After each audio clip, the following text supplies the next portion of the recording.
जी आप हैं GM forex academy YouTube channel पे, या आप ये वीडियो देख रहे होंगे जीएम फॉरेक्स एकेडमी के फेसबुक पेज से। तो जैसा कि मैंने बताया, आज के दिन में हमने 4 करेंसी पेयर में जो है वो ट्रेड फाइंड आउट की। 2 में जो है वो हमारा एसएल हुआ और 2 में जो है वो हमने टीपी उठाया। अब कितना टीपी उठाया और कहाँ से ट्रेड ली, कहाँ पे एसएल रखा, और 2 पेयर में ट्रेड एसएल जो है वो किन लेवल्स के ऊपर जो है वो हमारा एसएल हिट हुआ। आइए इन सब चीज़ों को डिस्कस करने से पहले हम आज के एनालिसिस की तरफ चलते हैं। तो आज के दिन में सुबह के वक्त तकरीबन 8:07 पे एनालिसिस जो है वो आने शुरू हो गए थे हमारे पास। तो जो फर्दन जो है वो तमाम स्टूडेंट्स ने अपने अपने एनालिसिस जो है वो शेयर करते चले गए, और उनके डेफिनेटली करेक्शन भी करवाई जाती है। तो आज के दिन के एनालिसिस के ऊपर अगर हम चलें, तो हमने जिन करेंसीज में ट्रेड ली उनमें जो है सबसे पहले हमारे पास यूरो है, एनजेडी है, सीएचएफ है और जीबीपी और कैड है।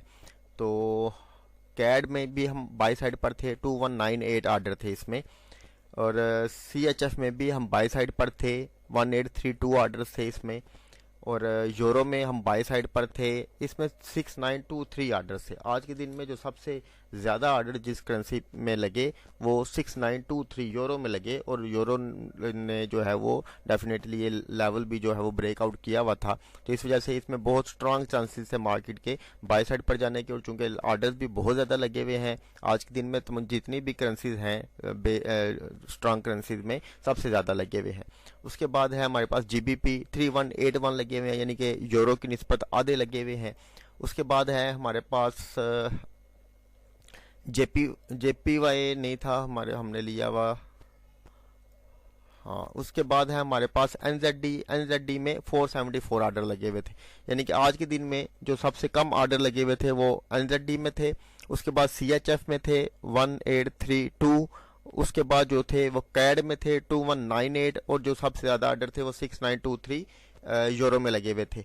तो इस बेसिस के ऊपर मैंने यूरो और जीबीपी को अटैच किया, यूरो और सीएचएफ को अटैच किया, यूरो और एनजेडी को अटैच किया, और यूरो और कैड को जो है वो अटैच किया, और ट्रेड करने के लिए इनको जो है वो सिनेरियोज को हमने देखा। जो सबसे पहले हमारे एसएल हुए वो बताता हूँ कि मार्केट यहाँ पर थी तकरीबन जब सुबह के वक्त आया, इसके दौरान कोई हमारे सपोर्ट लेवल नहीं था सच है, ये एक सपोर्ट लेवल था अच्छा, जहाँ से मार्केट वापस की तरफ घूमी।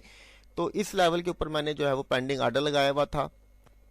यहाँ पर ये तकरीबन हमारा एसएल था, तकरीबन 26-27 पिप का एसएल था, मार्केट ने उसको हिट कर दिया, और ये 1% पूरा लगाया हुआ था इसके ऊपर, मार्केट ने एसएल हिट किया। दूसरी ट्रेड थी हमारे पास यूरो सीएचएफ की। यहाँ पे ये वाला लेवल था मेरे ख्याल से, चूंकि यूरो में बहुत अच्छी बाइंग प्रेशर थी, और सीएचएफ में जो है वो उसकी निस्बत आर्डर, यानी कि यूरो में 6923 आर्डर थे, जबकि सीएचएफ में 1832 आर्डर थे। तकरीबन 3 गुना कम आर्डर थे सीएचएफ में। तो उस वजह से सीएचएफ में स्ट्रेंथ दिख रही थी, यूरो में सीएचएफ में थोड़ी सी वीकनेस थी एज कम्पेयर टू यूरो में अच्छी स्ट्रेंथ दिख रही थी। तो इस वजह से यूरो सीएचएफ को किया, मगर उसने ये वाला एसएल भी उड़ा दिया। इसके ऊपर भी हमने टोटल 1% जो है वो अपने अकाउंट का लगाया हुआ था। उसके बाद आ जाते हैं यूरो कैड में। तो जैसा कि बता चुका हूं कि कैड में जो आर्डर लगे हुए थे 2198, तकरीबन 2200 आर्डर थे, जबकि उसमें 6923, तकरीबन 7000 के राउंड अबाउट जो आर्डर लगे हुए थे। तो ये वाला लेवल था हमारे पास M30 का, SND का लेवल था। यहाँ पे हमने जो है वो पेंडिंग आर्डर लगाया हुआ था, क्योंकि इसके दौरान कोई और ऐसा लेवल नहीं था जहाँ से मार्केट को ट्रेड की जा सके। तो मार्केट नीचे ही यहाँ से हमारा जो है वो बाइंग आर्डर जो है उसने बाई लिमिट जो है वो एक्टिव की, और मार्केट ऊपर चली गई। ये हमारा जो एसएल था, इसके हिसाब से तकरीबन 18 पिप का एसएल बनता था। मार्केट को यहाँ पे हमने ट्रेड किया। यहाँ पे क्यों हमने एसएल टीपी ले लिया, क्योंकि ये लेवल था रिजेक्शन लेवल था, इसकी वजह से मैंने यहाँ पर ही अपना टीपी जो है वो कर लिया। ये तकरीबन 2.5% जो है वो इसमें जो है हमने प्रॉफिट उठाया। ये ट्रेड ली आज के दिन में यूरो कैड में। उसके बाद है यूरो जीबीपी में ये वाला लेवल था एक हमारे पास, जहाँ से कल मार्केट ने जिसको लेवल को तोड़ा, और आज के दिन में मार्केट यहाँ से रिजेक्ट हुई। ये हमारे पास लेवल था, यहाँ पे पेंडिंग आर्डर लगाया हुआ था, बाई लिमिट लगाई हुई थी, मार्केट ने एक्टिव की। ये एसएल तकरीबन 10 पिप का एसएल था, मार्केट को हमने 35 पिप जो है वो ट्रेड किया। यहाँ पर हमने जो है वो इसको अपना टीपी ले लिया। उसकी वजह ये वाला एरिया था मार्केट में जहाँ से मार्केट को रिजेक्शन होने के चांसेस है, इस वजह से यहाँ पे टीपी ले लिया। 1/3 राउंड अबाउट जो है इसमें लिया। 1/3 इसमें 2.5, उसमें 5.5 जो है वो ओवरऑल जो 2 ट्रेड में हमने प्रॉफिट गेन किया और 2% हमने लूज किया, यानी कि 3.5% जो है स्टिल हम जो है वो इसमें आज के दिन में भी प्रॉफिट में रहे। मगर आज के दिन में अगर बात की जाए ओवरऑल तो मार्केट ने बड़ा अनफॉर्चुनेट जो है वो बिहेव किया।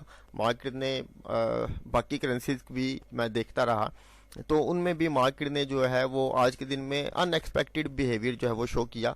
मगर उसकी वजह डेफिनेटली मार्केट जो है और कमी बेशी इसमें होती रहती है।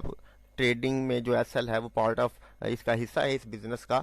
मगर अल्हम्दुलिल्लाह फिर भी अगर हम ओवरऑल देखें तो हमने इसमें भी जो है वो आज के दिन में तकरीबन 3.5% का जो है वो ओवरऑल प्रॉफिट गेन किया। उम्मीद करता हूँ कि आपको समझ आ गई होगी। बहुत शुक्रिया। अल्लाह हाफिज़।